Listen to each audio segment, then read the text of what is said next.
എടക്കൊച്ചി പ്രഭാകരൻ സ്മാരക കലാമന്ദിരത്തിന്റെ ഉദ്ഘാടനം ഞായറാഴ്ച നടന്നു.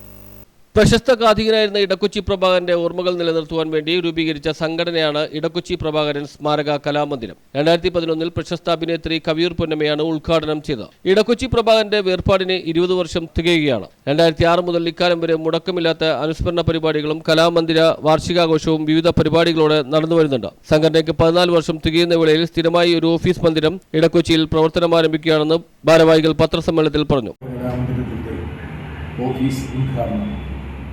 ഈ വരുന്ന ഞായറാഴ്ച വൈകുന്നേരം 4 മണിക്ക് നമ്മുടെ പ്രിയപ്പെട്ട എടക്കൊച്ചി പ്രഭാകരൻ്റെ മകൻ ശ്രീ ഇടക്കൊച്ചി സലീംകുമാറിൻ്റെ വീടിൻ്റെ മുകളിൽ ഉള്ള സൗകര്യത്തിൽ നമ്മുടെ ഓഫീസ് അവിടെ ഉദ്ഘാടനം ചെയ്യുകയാണ്. ബഹുമാനപ്പെട്ട മാധ്യമ പ്രവർത്തകരും മറ്റെല്ലാവരും ആ പരിപാടിയിൽ പങ്കെടുത്ത് ഞങ്ങളെ വിജയിപ്പിക്കണമെന്ന് സ്നേഹ ബഹുമാനപൂർവ്വം.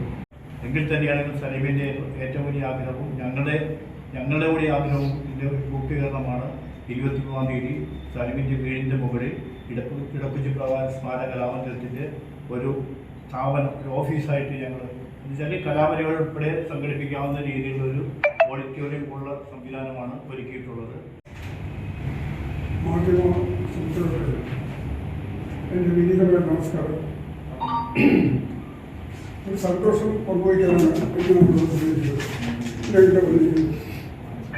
മറ്റൊന്നല്ല, സുപരിചിത കാര്യം എടക്കൊച്ചി പ്രഭാകരൻ നാമധേയത്തിൽ ഒരു സാംസ്കാരിക സംഘടനയോടെ 10-15 വർഷം കൊണ്ടെടുത്താണ്.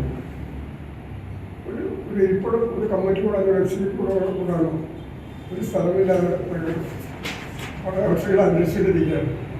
അപ്പോൾ സെയിലിൻ്റെ വീടിന് മുകളിൽ തന്നെ അതിൽ ചെറിയ ഒരു മിനി ഹോളൊക്കെ സംഘടിപ്പിച്ചു. അതിൻ്റെ ഉദ്ഘാടനം ഞായറാഴ്ച ചെയ്തിട്ടുണ്ട്. അനുസ്മരണങ്ങളും കഥാപ്രസംഗ പരിശീലനവും മറ്റു കലകളുടെ റിഹേഴ്സലും പുസ്തക ചർച്ചകളും പുസ്തക പ്രകാശനവും മറ്റും നടത്തുവാനുള്ള സൗകര്യവും ഹാളിലുണ്ട്. 2025 മാർച്ച് 23 ഞായറാഴ്ച വൈകുന്നേരം 4 മണിക്ക് KJ മാക്സി MLA ഉദ്ഘാടനം ചെയ്യും. പത്രസമ്മേളനത്തിൽ KM ധർമ്മൻ, പീറ്റർ ജോസ്, VK പ്രകാശൻ, വിജയമ്മാവുങ്കൽ, ഇടക്കൊച്ചി സലീംകുമാർ എന്നിവർ പങ്കെടുത്തു. News bureau, Thoppumpady.